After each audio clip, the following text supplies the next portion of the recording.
Muy buenas noches, bienvenidos y bienvenida nuevamente a esta transmisión de Notiderechos Marino. Noticias de Venezuela con una mirada desde los derechos humanos. Igualmente un segmento sobre Aprende con Marino. ¿Aprende qué? Aprende sobre derechos humanos.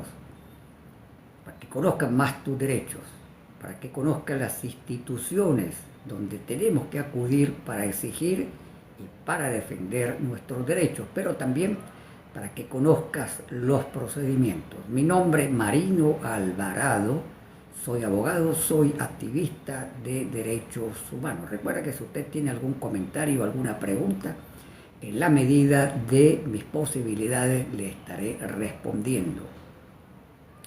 Toda esta semana se la estaré dedicando en Aprende con Marino a el derecho a la justicia. Ayer tuvimos como invitado especial al abogado penalista Joel García, que nos estuvo hablando su visión sobre cómo debe ser el proceso para una reforma del sistema penal, considerando que se ha abierto un proceso de consulta para la reforma al sistema penal. Mañana tendremos como invitado a Ali Daniels, quien es abogado, especialista en temas vinculados al derecho a la justicia, pertenece a la organización Acceso a la Justicia. Con él estaremos hablando cómo te afecta a ti el funcionamiento del sistema de justicia y qué medidas se deben adoptar para que la justicia en nuestro país funcione mejor. Pero inicio el noticiero y ya que estamos hablando de justicia, voy a empezar con una información que tiene que ver directamente con este tema. Y es que la Asamblea Nacional aprobó hoy la primera discusión de una reforma parcial a la Ley Orgánica del Tribunal Supremo de Justicia. ¿Y para qué esta reforma? Para aumentar de 20 que son actualmente los integrantes del Tribunal Supremo de Justicia a 32. A 32. De 20 a 32, 12 nuevos magistrados se pretenden incorporar. Ya esta situación la tuvimos. Desde el año 2004 al año 2022, el Tribunal Supremo de Justicia funcionó con 32 magistrados. En aquel momento se dijo que para reducir burocracia, para garantizar eficiencia, entonces habría que reducir los magistrados de 32 que venían funcionando a 20. Eso fue en el 2022, es decir, hace muy pocos años.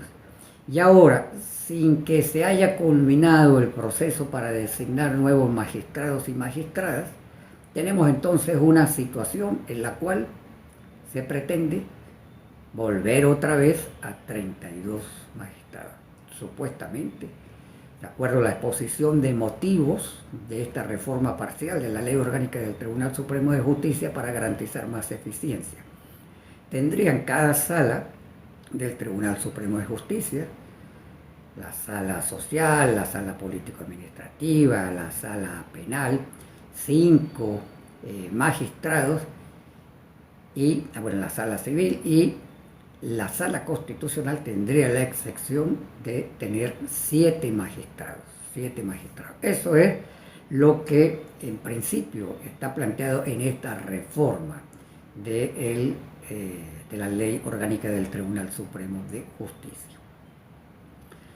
Vayamos con una noticia que debemos evaluar como positiva. Yo acá he sido crítico de algunos comportamientos de la defensora del pueblo, Erle González, sobre todo vinculado a el silencio que ha mantenido sobre la cárcel de Yare. Ya voy a hablar de la cárcel de Yare, pero me parece muy bueno que ella haya visitado el Instituto Nacional de Orientación Femenina acá en Los Teques, en el estado Miranda, para ver cómo está la situación de esa cárcel de mujeres que está ahí en en Los Teques, que haya conversado con alguna de las privadas de libertad, que se haya llevado una idea de cómo está la situación y que haya asumido compromisos para garantizar una mejora de las condiciones y revisar algunos casos que le fueron expuestos. Entonces, aplaudamos esta visita de la defensora del pueblo. Vamos, hablando de presos, a la cárcel de Yare. Se cumplieron 2 semanas desde que ocurrieron los lamentables hechos en los cuales fallecieron 5 privados de libertad en la cárcel de Yare, según la información que suministró el Ministerio del Poder Popular para Asuntos Penitenciarios el 21 de abril. El Ministerio Público y tanto el Ministerio del Poder Popular para Asuntos Penitenciarios anunciaron que se realizaría una investigación. Hasta la fecha, la defensora del pueblo, Eglé González, no ha pronunciado una sola palabra sobre los hechos allí ocurridos. El Ministerio Público informó que se iba a adelantar una investigación, no ha habido más información. El Ministerio de Asuntos Penitenciarios sacó ese día un pronunciamiento, no se volvió a pronunciar.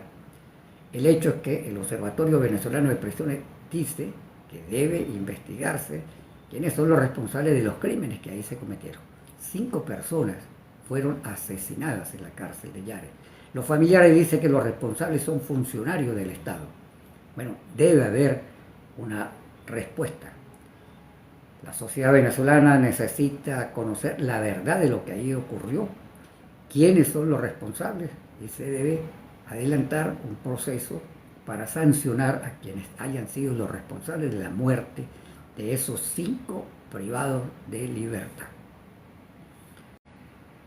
Vayámonos al estado Sucre, pero también esto lamentablemente afecta al estado Nueva Esparta, pero principalmente en el estado Sucre. Ayer informaba como el secretario adjunto para Asuntos Humanitarios de Naciones Unidas había informado que se habían destinado 2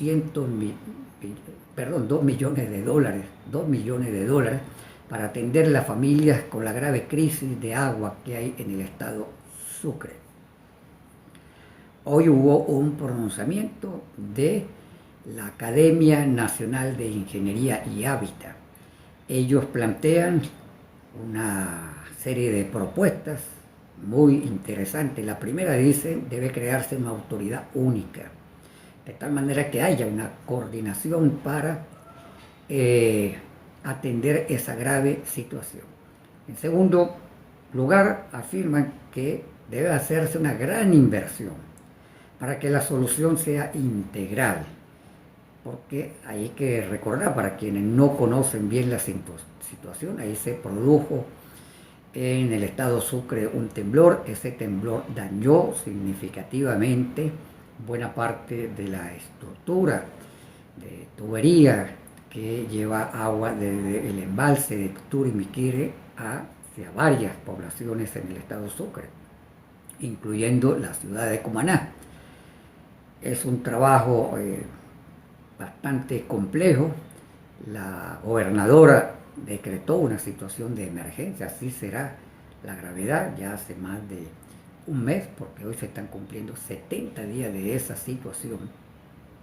Y plantea también la Academia Nacional de Ingeniería y Hábitat que se debe convocar a empresas y a profesionales para invertir, para trabajar de manera mancomunada, para que la solución sea integral, para que sea una solución duradera frente a lo que allí ocurrió. Entonces, muy importante, porque cada vez se está tomando más en cuenta esta grave situación que por un tiempo, yo diría más de un mes, se le dejó prácticamente a los habitantes del estado Sucre y sus autoridades. Es necesario entonces un mayor impulso, un mayor refuerzo, y qué bien que también Naciones Unidas se ha planteado apoyar desde el punto de vista económico. Ojalá también haya asistencia técnica.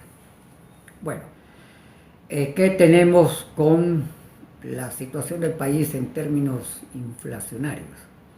Lo primero que hay que destacar también como un aspecto positivo es que el Banco Central de Venezuela, que por muchos años ocultó cifras de inflación, las ha venido anunciando. Y anunció que en el mes de abril la inflación fue de 10%. En marzo la inflación fue de 12.5%, lo cual quiere decir que se redujo un poco la inflación en el mes de abril. Ahora, si tomamos en cuenta abril del 2025 y abril del 2026, un año, la inflación es de 611%. Y esto lo quiero conectar con un comentario porque se viene argumentando que el incremento de salario, no de bonos, que el incremento de salario genera inflación. Si en 4 años no ha habido aumento de salario y está actualmente en $0,26 al mes y tenemos una inflación anualizada nada más del 2025 al 2026 de 600 por 11%, ya es una prueba evidente que no es precisamente el incremento de salario lo que genera inflación.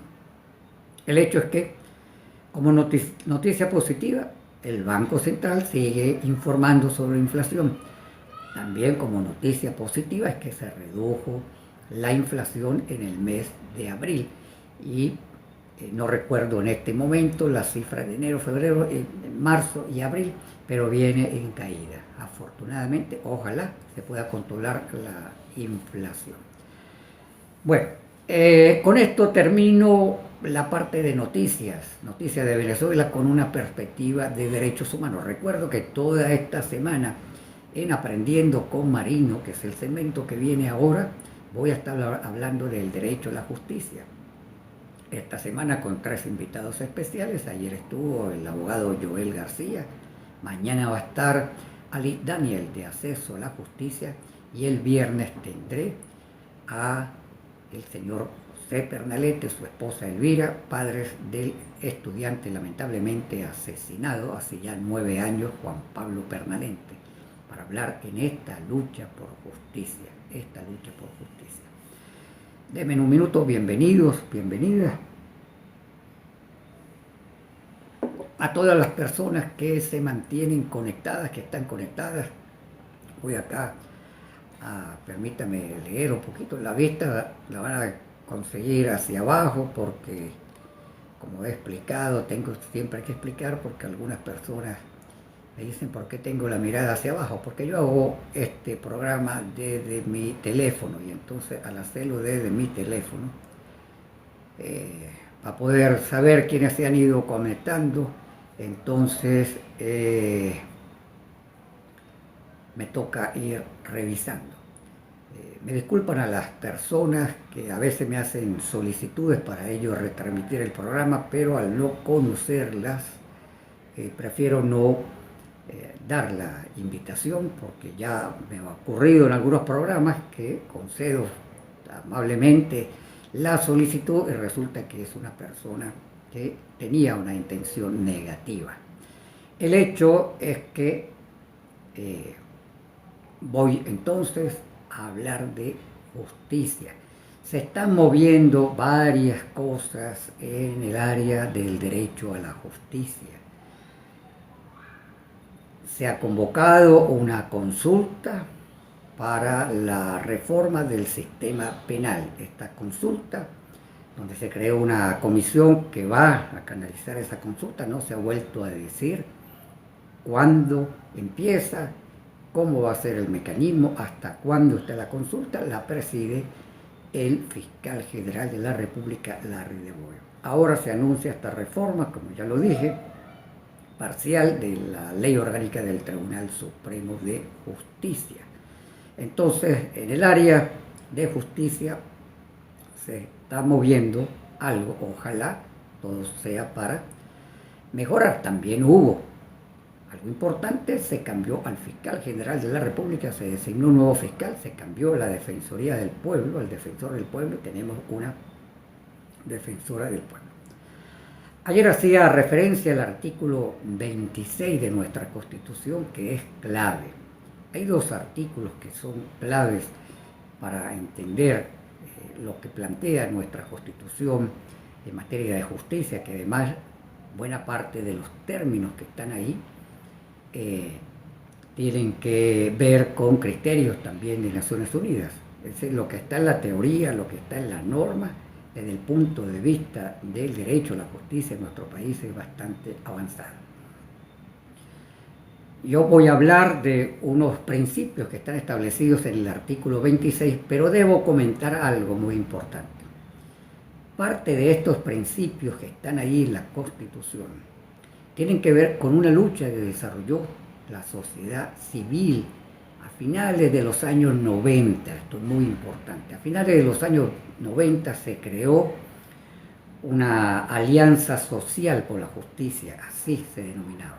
Esa alianza social por la justicia es una experiencia de las pocas que se han dado en nuestro país, que ha unido al sector empresarial con organizaciones de sociedad civil. La finalidad de esa alianza social por la justicia a finales de los años 90, antes que se diera el proceso electoral, en el cual resultó electo por voto popular el presidente Chávez, Hugo Chávez, que lamentablemente falleció, esa alianza social por la justicia, que además fue recibida en 2 oportunidades por el presidente Rafael Caldera, estableció una serie de propuestas que en ese momento, como dije, no se había dado el proceso electoral del año 98, que se propuso hacer una reforma o proponer una reforma del sistema de justicia. Y la Alianza Social por la Justicia estableció una serie de principios que se le propusieron al Estado venezolano. Hay que reconocer también el papel jugado para esa, en ese momento, presidenta del Tribunal Supremo, no era Tribunal Supremo de Justicia, era Corte Suprema de Justicia, la abogada y magistrada para ese momento, presidenta de la Sala Política Administrativa y presidenta de la Corte Suprema de Justicia, Cecilia Sosa, que dio apertura para que organizaciones de la sociedad civil dialogaran también con la Corte Suprema de Justicia. Había puertas abiertas, hay que decirlo, hay que reconocerlo, porque lo que es bueno hay que decirlo, hay que reivindicarlo. Y la Alianza Social por la Justicia entonces presentó una propuesta de reforma a la Constitución de 1961 en el tema de justicia, y ahí estableció unos principios. Ganó el presidente Chávez las elecciones, se convocó una Asamblea Nacional Constituyente, y la sociedad civil, organizaciones de sociedad civil, entre ellas muy activas las organizaciones de derechos humanos, plantearon en el tema de justicia varios planteamientos, entre ellos estos principios que están acá y que afortunadamente quedaron establecidos, y es importante recordarlos. En primer lugar, que la justicia debe ser gratuita, porque es una forma de facilitar que las personas de bajos recursos puedan acceder al sistema de justicia. Accesible no solo es esto, que sea gratuita, sino que haya suficientes tribunales en el país. Para eso están los tribunales de municipio, también están los jueces de paz, que no es parte de esta justicia formal, pero también es una forma de impartir justicia, es decir, que se acerque el sistema de justicia al ciudadano. Esto es un elemento muy, muy importante, que debe ser imparcial, porque la justicia busca, entre otros aspectos, dirimir conflictos.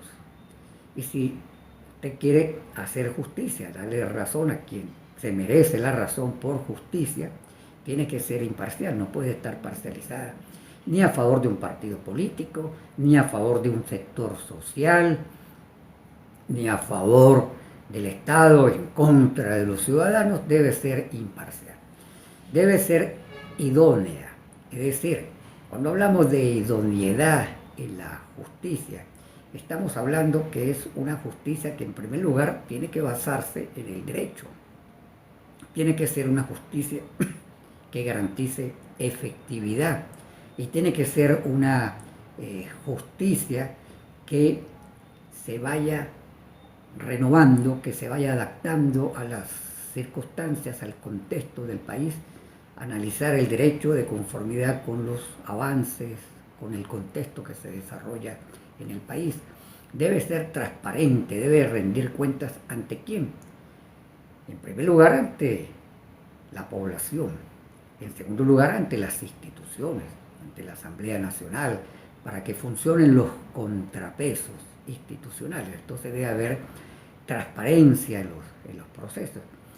Parte de la transparencia también en la administración de justicia, ayer lo decía nuestro amigo abogado Joel García, es que los juicios penales, por ejemplo, sean públicos, para que el ciudadano pueda ejercer contraloría social de cómo se desarrollan los juicios, cómo actúa el juez, cómo actúa el fiscal frente a un determinado caso en un juicio. Por eso los juicios en principio son públicos, y él ayer lo explicaba muy bien. Debe ser autónoma frente a otras instituciones. También lo explicaba ayer, el juez tiene que ser autónomo, tiene que ser además independiente, que es el otro principio que está establecido ahí. No puede ser que los jueces, para tomar una decisión, tengan que hacer 50.000 consultas.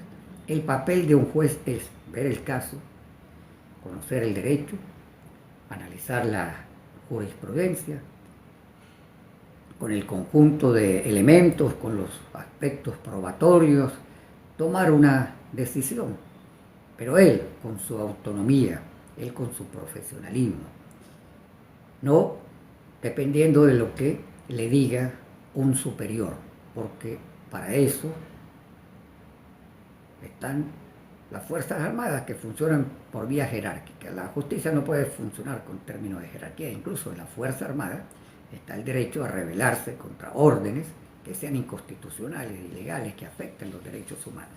Bueno, el hecho es que es importante que la justicia sea independiente, que sea responsable, es decir, que sus actuaciones generen un nivel de responsabilidad, y que quien actúe de manera inadecuada sepa que eso genera consecuencias para él. Y lo ideal es tener un sistema de justicia donde haya confiabilidad, que el ciudadano confíe en la justicia. Eso es parte de lo que hay que rescatar, porque con toda razón el ciudadano no confía en la justicia. Y aquí quiero hacer una aclaratoria, porque generalmente en el común de muchas personas, cuando se habla de justicia, la asocian a justicia penal, y no, es que tiene que ver con situaciones del día a día. En nuestras zonas populares, por ejemplo, uno de los mecanismos que se usa para garantizar la propiedad son los títulos supletorios. ¿Y dónde se hacen los títulos supletorios? En un tribunal. Ese tribunal debería actuar con todos esos principios que están ahí para poder establecer. Si hay un conflicto que tiene que ver con pensión alimentaria en una pareja, ¿dónde se puede resolver esa situación? No solamente ahí, pero un lugar donde se puede resolver en tribunales de niños, niñas y adolescentes. Por eso es importante que funcione. Si usted tiene un conflicto porque usted alquiló una vivienda y tiene problemas con el arrendatario, hay conflicto entre los dos, usted acude a un tribunal. Entonces nos interesa que el sistema de justicia funcione con todos estos principios. Debe ser expedita. ¿Qué quiere decir esto? Que actúe con rapidez. No puede ser que un proceso judicial dure 15, 20 años incluso. Los jueces laborales hasta hace pocos años, que tenían, digamos, pocas acciones judiciales, se presentaban pocas acciones judiciales en los tribunales, porque los trabajadores iban fundamentalmente a reclamar prestaciones sociales. Y con estas prestaciones sociales, con el salario que tienen, ¿cómo va a ir un trabajador a un tribunal a reclamar prestaciones sociales para que le den 40, 50 dólares? En bolívares, el equivalente. Cuando a lo mejor es más de eso le cobra un abogado. Entonces los jueces se dedicaban a sacar casos que tenían mucho tiempo. Y estamos hablando que los jueces llegaron a sacar sentencia de casos que tenían más de 25 años, por lo menos en los tribunales de Caracas. Es posible que haya ocurrido también en otros tribunales. La justicia tiene que ser expedita. Tiene que ser sin formalismo, y aquí lo establece también el artículo 257. Tenemos que hacer una conexión entre el artículo 26 y el artículo 27 de nuestra 257 de nuestra Constitución, que dice que no se puede sacrificar la justicia por formalismo. Uno de los principios es que la justicia no puede ser formal. Yo ayer ponía el ejemplo, que es cierto, de unas personas que van a la unidad de recepción de documentos en el Palacio de Justicia y no le reciben un escrito de habeas corpus porque está en hoja carta. En hoja carta. Es cierto, los documentos tribunales generalmente son en oficio, pero lo que importante era el contenido que tenía. No si estaba la solicitud de habeas corpus en una hoja carta o en una hoja oficio. ¿Cómo es que no se va a recibir un escrito? Que se va a retardar la justicia cuando hay una persona que se está informando, está detenida de manera arbitraria y además está en situación de desaparición forzada. Bueno, eso es precisamente lo que nos dice la Constitución cuando dice que no se puede administrar la justicia con formalismo. Entonces tenemos que conectar el artículo 26 con el 257. Y eso también está relacionado con el otro elemento que tiene el artículo 26, dice no debe haber reposiciones inútiles. Reposiciones cuando el juicio está en una etapa y el juez dice, bueno, hay que regresar a una determinada etapa del juicio, sin que existan mayores motivos por el cual hay que retardar el proceso judicial. Eso es lo que nos dice el artículo 26. Que como dije, buena parte de esos principios que están ahí es parte de la lucha que desarrolló la sociedad civil en los años 90, que siempre ha estado atenta al tema de justicia, Por eso, ahora que se está hablando de consulta sobre el sistema penal, muy importante que se activen las organizaciones, que se activen los colegios de abogados, presenten sus propuestas y no se le deje esto solo a un grupo pequeño, que se puedan plantear distintas visiones, distintas propuestas. Entonces participemos de este proceso de consulta. Mis saludos a todas y a todas quienes se han venido conectando en el programa. Vamos a irnos a otro artículo que es clave en materia de justicia y tiene que ver con nuestro día a día. Yo quiero que relacionemos, como lo explicaba ahora, porque es importante tener un sistema de justicia eficiente porque sirve para resolver problemas que tenemos en nuestra dinámica social. Y el artículo 27 dice que toda persona tiene el derecho a ser amparada por los tribunales en el goce y ejercicio de los derechos y de las garantías constitucionales. Nos dice también que el procedimiento de la acción de amparo será oral, será público, será breve, será gratuito y no sujeto a formalidad. Y la autoridad competente, en este caso el juez, tendrá potestad para restablecer de manera inmediata la situación jurídica infringida. Esto tiene que ver con la acción de amparo. Y la acción de amparo, tenemos una ley orgánica de amparo que regula todo lo que tiene que ver en materia de amparo, pero en el amparo a la libertad personal, desde el año 2021 tenemos una ley específica en materia de amparo, lo que conocemos como habeas corpus, una ley para la protección de la libertad.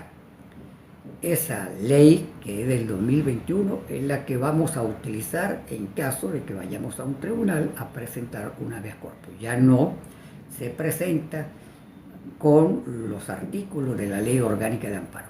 Esto lo digo porque he visto abogados que se han acercado a la unidad de recepción de documentos en tribunales planteando los habeas corpus con la ley vieja. Con la ley vieja, no, hay una ley desde el 2021 relativamente nueva, ya tiene 4 años, que está orientada exclusivamente para los habeas corpus. Desde ese punto de vista hay que decir que es positiva. Y yo quiero hablar de una experiencia, porque fíjense que aquí nos dice que la acción de amparo puede ser oral. Sí, oral. Si usted necesita interponer una acción de amparo de manera muy rápida, no tiene una computadora, usted sufre del problema de los apagones que están ocurriendo permanentemente, usted puede ir al tribunal y decir: yo quiero interponer una acción de amparo oral. Y conozco un caso, siempre lo he puesto en ejemplos, en talleres, cuando he hablado del derecho a la justicia, en talleres que me ha tocado dar, de un campesino que llegó a la sala constitucional del Tribunal Supremo de Justicia. Un campesino llegó a la sala constitucional del Tribunal Supremo de Justicia a presentar una acción de amparo para quien en ese momento era el presidente de la República, Hugo Rafael Chávez Frías, porque él dijo que se le había engañado en un programa que se denominó Volver al Campo. Este campesino, que por cierto escribí años después un artículo de opinión dedicado a él, porque con mucho esfuerzo, con mucho sacrificio, terminó su bachillerato, se graduó en la universidad y se graduó de abogado. Este campesino llegó a la sala constitucional y dijo: yo vengo a interponer una acción de amparo oral contra el presidente Hugo Chávez. Y no se la querían aceptar. Y este campesino sacó la ley orgánica de amparo que estaba vigente y sigue vigente. Y le digo: amigo, es que la ley dice, y la Constitución dice, en el artículo 27, que la acción de amparo puede ser oral. Y yo quiero que ustedes me permitan que mi acción de amparo sea oral. Bueno, no se lo permitieron. Entonces, esto es una historia real. No se lo permitieron, entonces él dijo: yo quiero un lápiz, un bolígrafo y unas hojas. Y se sentó a redactar en la sala constitucional del Tribunal Supremo de Justicia su amparo a mano. Le tuvieron que dar sus hojas, le prestaron su bolígrafo y presentó su acción de amparo contra el presidente de la República. Pero aquí lo más importante es que este campesino estaba haciendo valer algo que está establecido en la Constitución, que el amparo puede ser oral. Incluso está establecido por sentencia de la Sala Constitucional, incluso se puede mandar por correo electrónico y luego se ratifica. Pero muy importante, porque eso es un aspecto práctico de cómo nosotros tenemos que hacer valer lo que está establecido en la Constitución. Otro elemento que es importante, y esto lo quiero decir en materia de amparo. Lamentablemente, la Sala Constitucional del Tribunal Supremo de Justicia ha venido dictando sentencias que cada vez complican más, la ponen más difícil para que una persona pueda garantizar la defensa de sus derechos, la defensa de sus intereses, mediante la acción de amparo. Se ponen infinidad de trabas. Hay todo un desarrollo jurisprudencial que lamentablemente lo ha puesto difícil. Pero eso no quiere decir que usted no puede. Y eso no quiere decir que el juez va a decidir de manera negativa. Se pueden lograr decisiones, se puede presentar una acción de amparo a pesar de que cada día se colocan más obstáculos. Igual con el habeas corpus. El habeas corpus es muy importante, y esto es una orientación, considerar varios aspectos. Está orientada exclusivamente en caso de que exista una detención arbitraria. Ayer lo decía el abogado Joel García. Una detención es arbitraria si no se da la detención en dos circunstancias. En primer lugar, que la persona haya sido solicitada y ordenada su detención por un tribunal. Porque se sigue un proceso judicial, hay una orden para detenerlo. Y en segundo lugar, que la persona esté cometiendo un delito en el momento. Si usted es detenido y ninguna de esas dos circunstancias se están produciendo, usted lo detiene la policía y no hay una orden judicial, ni usted está cometiendo un delito, esa detención es arbitraria. Ahí cualquiera, y esto es muy importante, cualquier persona, no requiere ser familiar, cualquier persona puede acudir. Quienes son estudiantes de Derecho pueden tener incluso su primera experiencia profesional acompañando a un familiar para presentar un habeas corpus. Cualquier persona lo puede presentar. Decir los hechos, es decir, cuándo la persona fue detenida, qué organismo policial lo detuvo. Si no se sabe qué organismo policial, una de las recomendaciones que planteaba Joel García es decir, bueno, organismos mixtos, porque no se sabe por las siglas. Recordemos que aquí la policía actúa a veces encapuchada, no tiene ningún tipo contrario a la ley, porque la ley lo obliga a la identificación. Pero es muy importante que sepa que, por un lado, cualquier persona puede presentar la acción de habeas corpus. En segundo lugar, que también sepa que todo tiempo es hábil, todo tiempo es hábil. Y yo ayer decía, por ejemplo, que yo he presentado acciones de habeas corpus acá, en el Palacio de Justicia, en Caracas, un día domingo, porque la unidad de recepción de documentos en materia penal trabaja los días domingos. Entonces, ahí, si la situación se presenta un día viernes en la noche, en la madrugada, no es que usted tiene que esperar hasta el día lunes, ¿no? Usted el sábado puede ir el día domingo. Esto es muy importante. Hay que hacerlo valer, hay que exigirlo. Se puede presentar la acción de habeas corpus en cualquier hora, así lo dice la Constitución, todo tiempo es hábil. Para eso se designan tribunales de guardia. La ley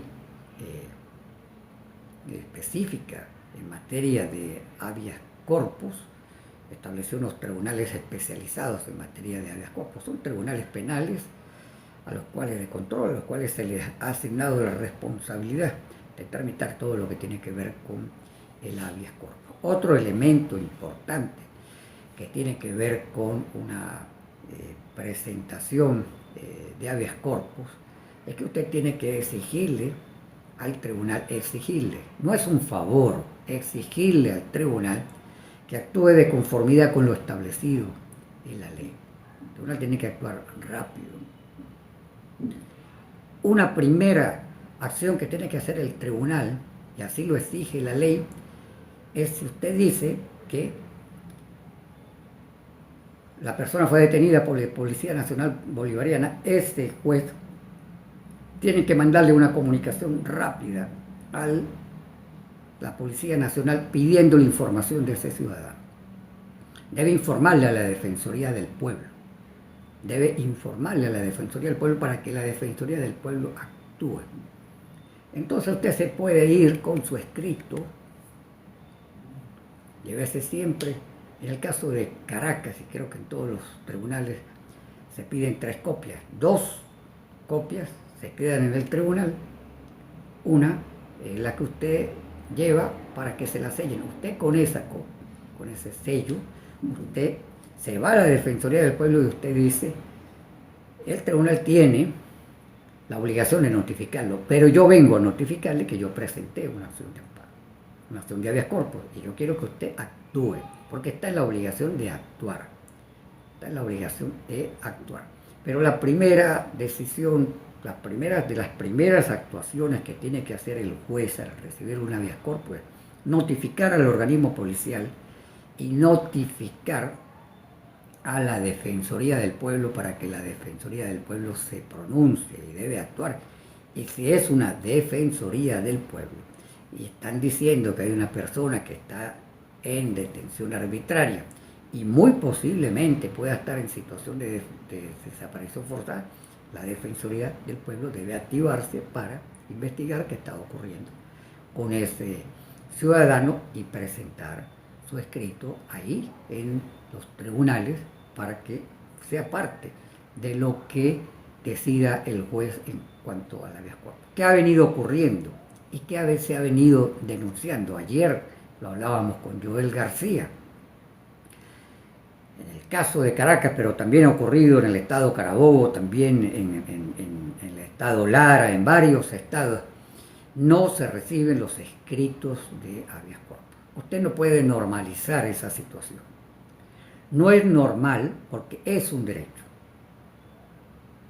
Si usted tiene el derecho, que lo establece la Constitución, lo establece la ley, eso no puede estar a la discrecionalidad de un funcionario. No es posible que no reciban los habeas corpus.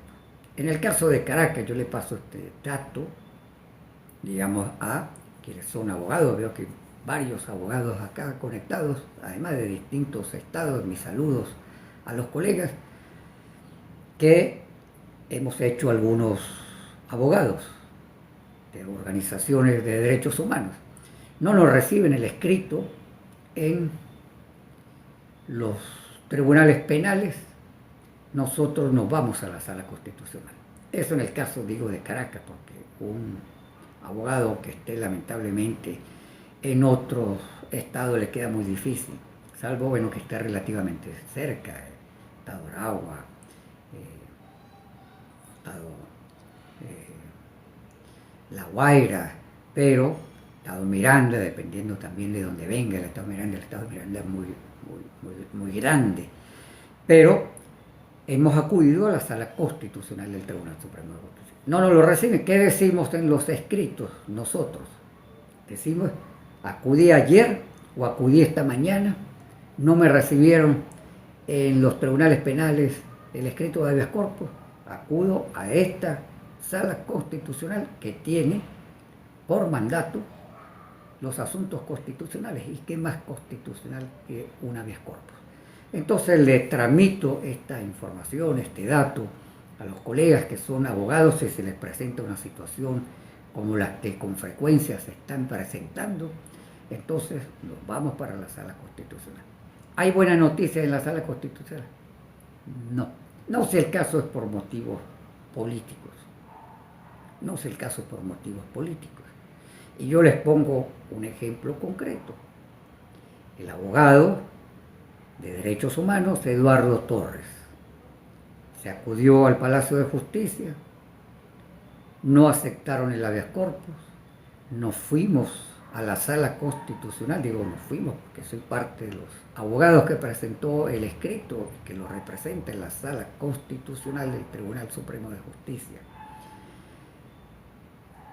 Fue detenido, al día siguiente nos fuimos a la sala, al Palacio de Justicia, un día domingo, por cierto. El día lunes temprano nos fuimos a la sala constitucional, mes de mayo. El abogado Eduardo Torres salió, si la memoria no me falla, en enero de este año. Transcurrió todo ese periodo y la sala constitucional no realizó ninguna actuación. En estos casos de detenciones por motivos políticos, lamentablemente hay una actuación deliberada para no pronunciarse sobre los habeas corpus. Y hago la excepción porque he visto, y uno revisa por la página web del Tribunal Supremo de Justicia las cuentas, y he visto, por ejemplo, algunas acciones de habeas corpus donde la sala constitucional se tardó, sí, pero en unos 3 meses más o menos se pronunció. Hay un estudio muy importante, se lo recomiendo, que lo busquen en la página web de Acceso a la Justicia. Mañana vamos a tener a Lee Daniel de Acceso a la Justicia, una investigación muy rigurosa, muy buena, muy efectiva que hicieron sobre precisamente los amparos y los habeas corpus en el Tribunal Supremo de Justicia. La cantidad de meses e incluso años que tardan para tomar una decisión.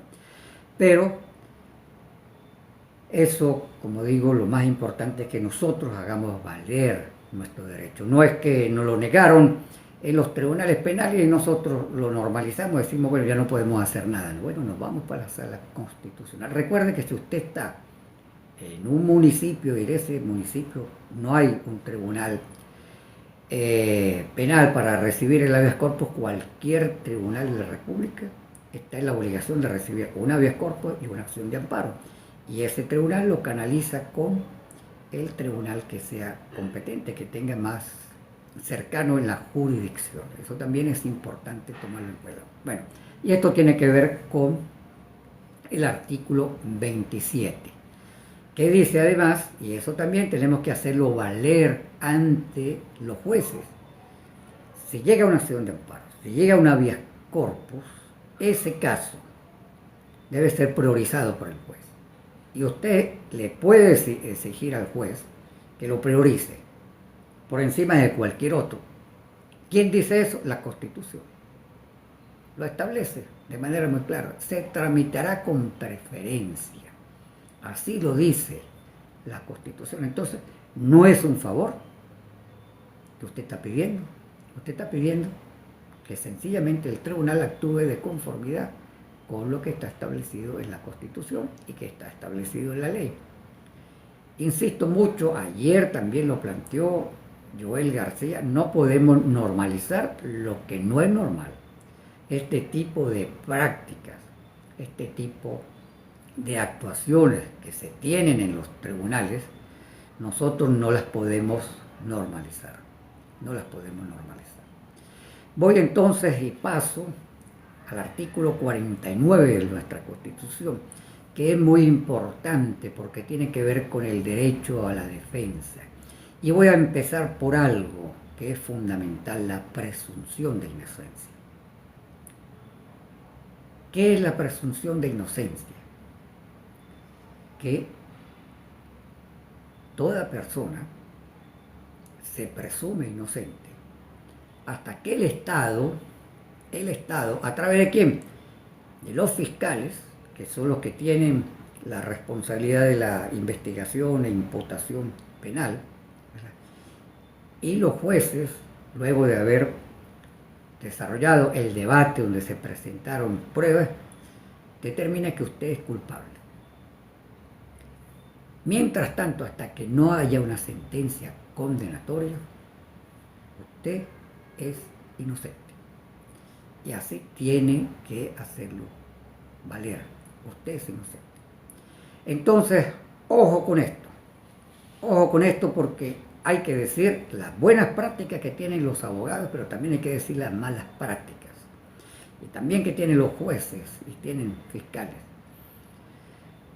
A veces se presiona, y en eso lamentablemente hay que decirlo, se prestan colegas abogados a decirle a una persona que es inocente, asume responsabilidad. Asume la responsabilidad porque eso te va a permitir entonces que salgas en libertad. Va a estar bajo régimen de presentación, va a tener libertad condicional, pero va a estar en la calle. No, si usted es inocente, ¿usted por qué se va a declarar culpable? Eso va contra la ética. Ayer lo hablaba Joel García. Hay que ser éticos. Hay que actuar de conformidad, como lo establece la ley y la Constitución. Entonces nosotros no podemos admitir presiones de un fiscal, admitir presiones de un juez y mucho menos aceptar que un abogado, por querer sacudirse rápidamente su responsabilidad en la defensa, y esto tiene que ver con el área penal, como digo, el sistema de justicia es más amplio, pero en el área penal, lamentablemente se le dice a la persona, asume los hechos, cuando la persona no tiene.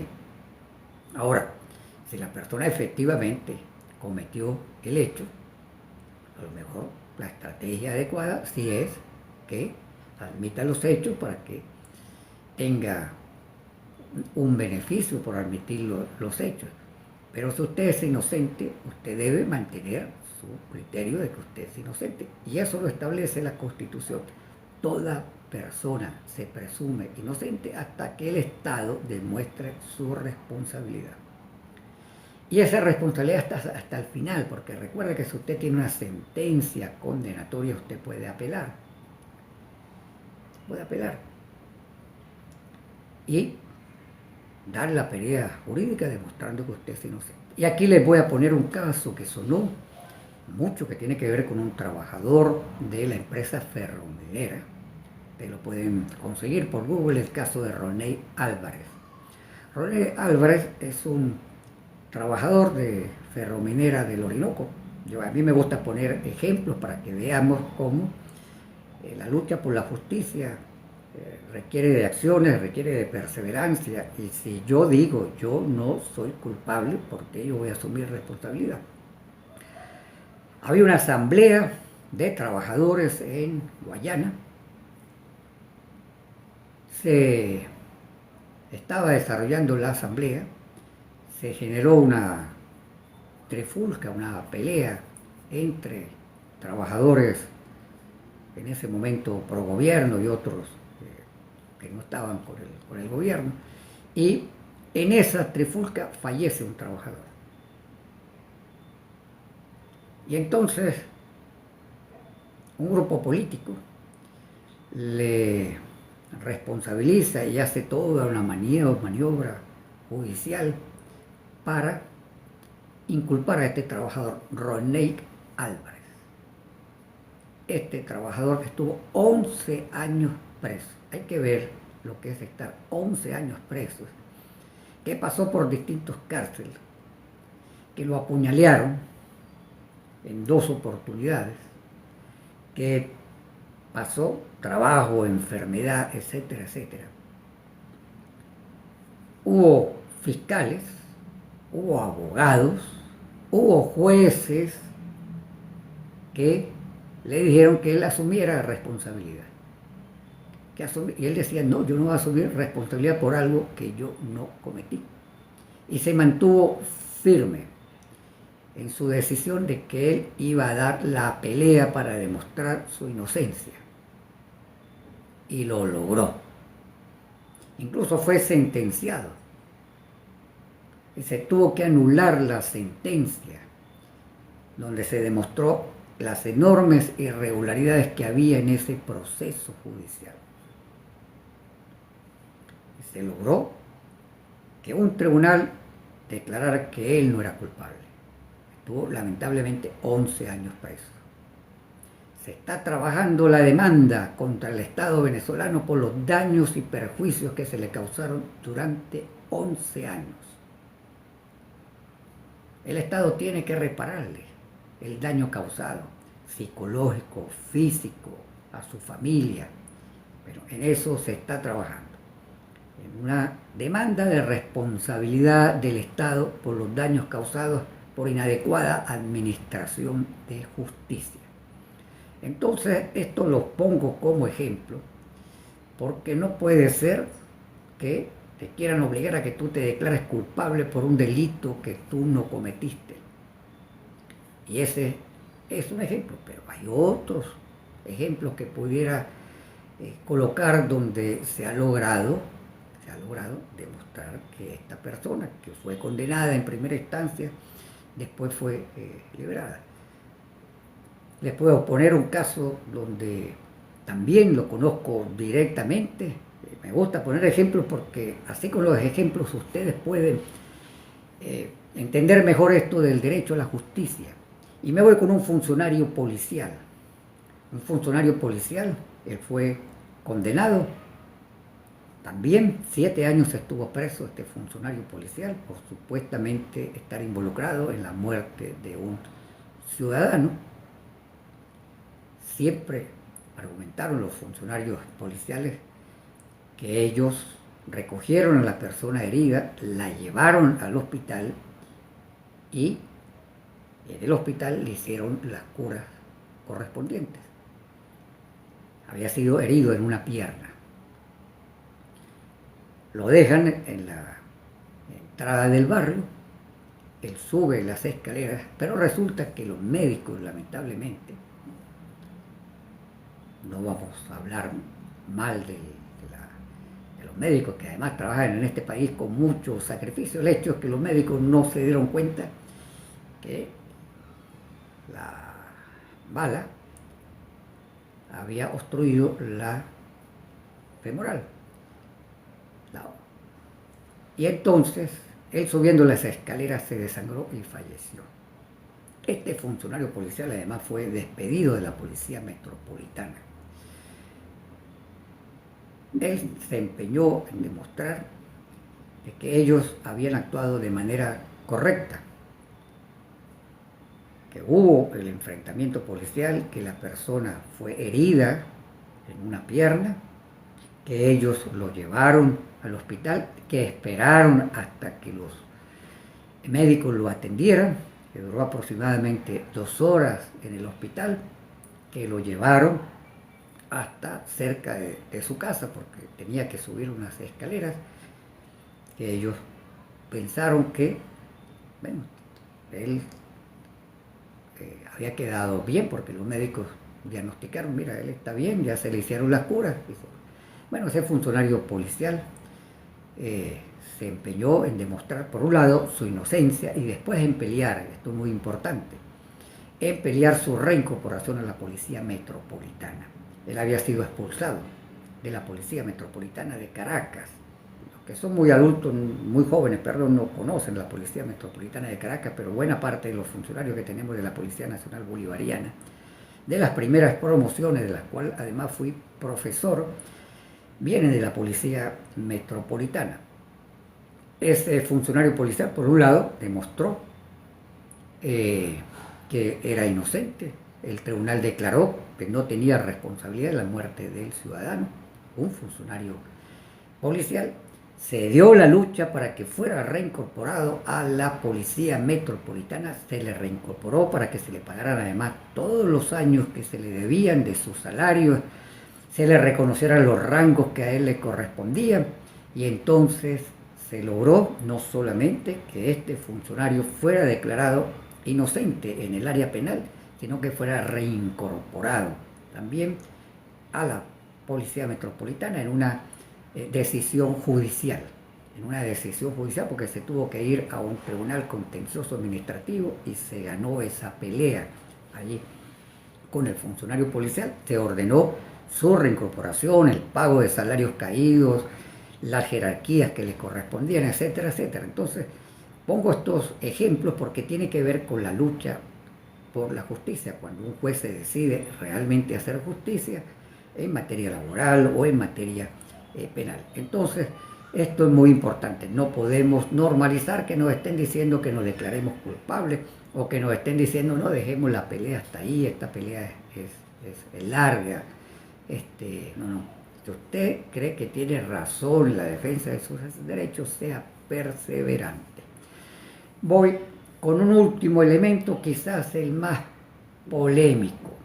Y con esto nada más hago un enunciado para poder desarrollarlo mañana con Ali Daniel de Acceso a la Justicia, que va a ser nuestro invitado especial. Como dije, el día viernes estaré con José Pernalete y la señora Elvira, madre del joven estudiante lamentablemente asesinado hace ya 9 años, 26 de abril, Juan Pablo Pernalete.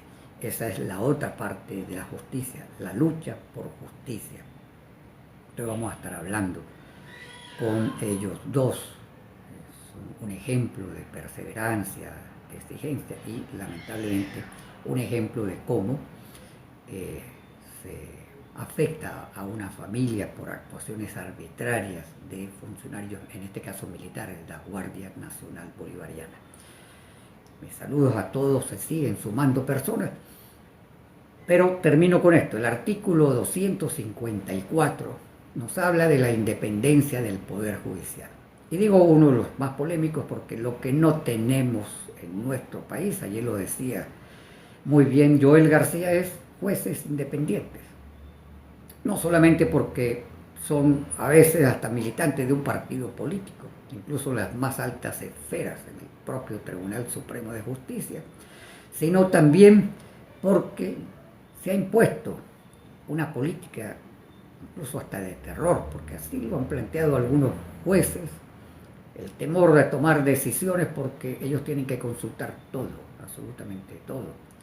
Hoy, por ejemplo, eso está ocurriendo también en el Ministerio Público, nos enteramos hoy.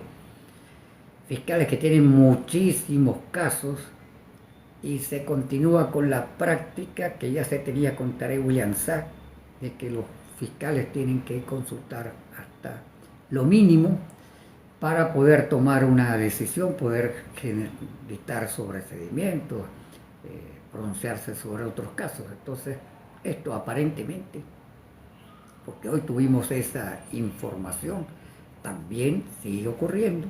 Ojalá dentro del proceso del nuevo fiscal, de BOE, sea de las cosas que se garantice la independencia también de los fiscales frente a cada caso. El fiscal, dependiendo de la información que tenga, de cómo vea el caso, tomará las decisiones, acusa, no acusa, sobresede una causa, pero eso se debe hacer con independencia. Bueno, el sistema judicial, el poder judicial debe ser independiente.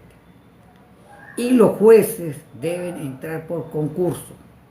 Esto no se hace desde el año 2000, esto lo profundizaremos mañana con Ali Daniel. Desde el año 2000 no se hacen concursos. Así lo establece la Constitución. Y cuando hablé de derechos laborales, hablaba de, por ejemplo, cómo los jueces provisorios son atropellados. El caso que puse en aquel momento, hace 2 semanas, exponía el caso de una juez provisoria que, estando en estado de gravidez, en estado de embarazo, a pesar de que los protege, la ley del trabajo le da inamovilidad a la mujer en estado de gravidez desde el momento en que queda embarazada, que usted tiene su examen médico que está embarazada, ¿verdad?, hasta 2 años después de que da a luz. Tiene protección especial en materia laboral.